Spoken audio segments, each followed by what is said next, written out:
Guys, Sean Bougie, and what you're looking at is three FedEx envelopes that came in for one for a little over 200,000, one in the 60s and one in the 30s.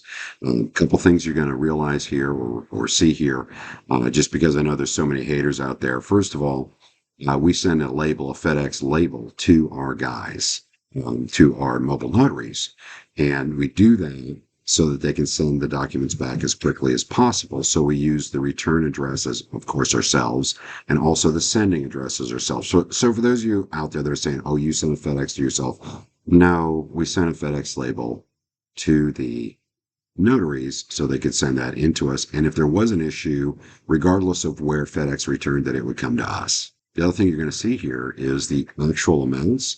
The one just over 200 is an exact amount. That's in a system where we're working off an actual list.